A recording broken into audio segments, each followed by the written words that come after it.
the big issue that we dealt with in the 80s were the apartheid protests. And that was April 1. The major ones were April 1 and April 3 of 1986. There were protests also in 1985 that were difficult, but on April 1 and April 3, what happened was that the students and others had built a shantytown in front of California Hall, and that ended up being a very difficult situation to manage. And the goal was to get the university to withdraw their investments. To divest from companies that do business in South Africa. And again, interestingly, it was one of these issues that the administration, Mike Heyman in particular, agreed with, but David Gardner, the president, did not. And that's an interesting little sidelight too. But anyway, on either, I guess that was April 1, the decision was made to take down the shanties, and we used basically all the police that we had available, and that may have been 70 or so at that point in time. University police? University. And the decision is based on?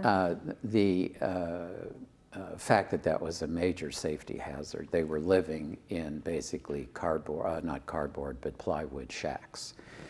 Some were 2 stories. There were obvious sanitary concerns.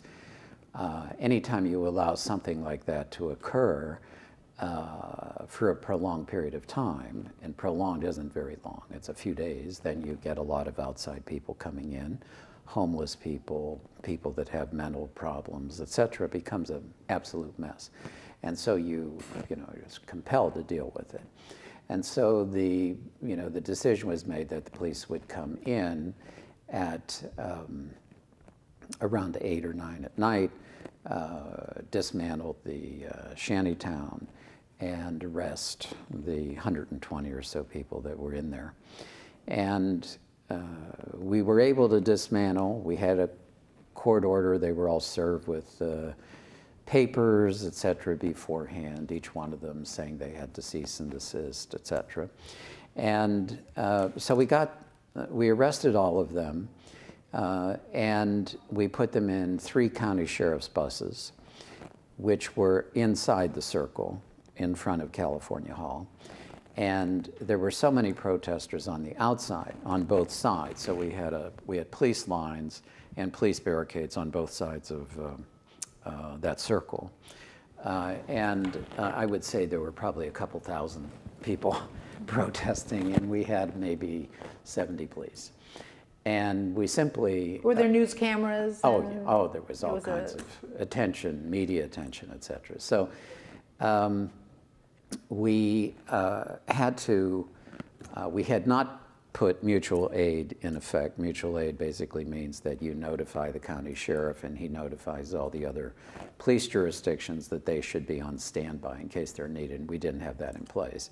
And we could not get the buses out. There were just too many people. And the protesters had taken anything they could get their hands on, and I'm looking right out the window at that granite little sculpture there, and they would take bicycle pods and granite benches and anything they could get their hands on and stack them up, pile them up in front of the police barricades. So if you're trying to get the bus out, you're going to have a very difficult time doing it.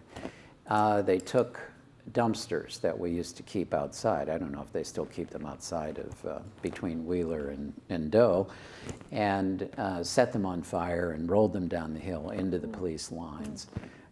They were throwing Molotov cocktails. I mean, it was a... So this was a level of protest that you had not seen before? Oh, without a doubt. Yeah, this was very, very major. I think it was at 1 o'clock in the morning. Dick Hafner wasn't here. I can't remember if Ray was here or not, but I called Dick and I said, this is really a mess and you should come up. And he said, okay.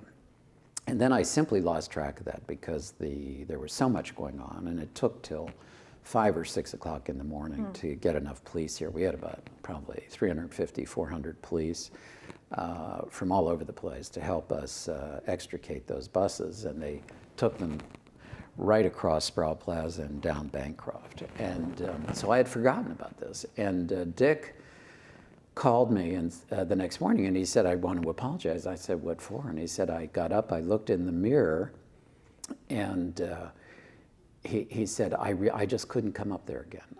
I just couldn't do it. And of course, he had been through, all of the free speech issues at Third World College, Ethnic Studies, People's Park, et cetera, and that was it for him. And so shortly after that, he stepped down.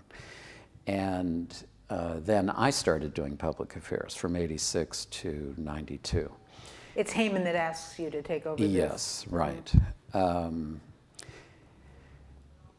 that was an interesting decision. I mean, I don't know how they concluded that. I didn't really have any background in doing public affairs.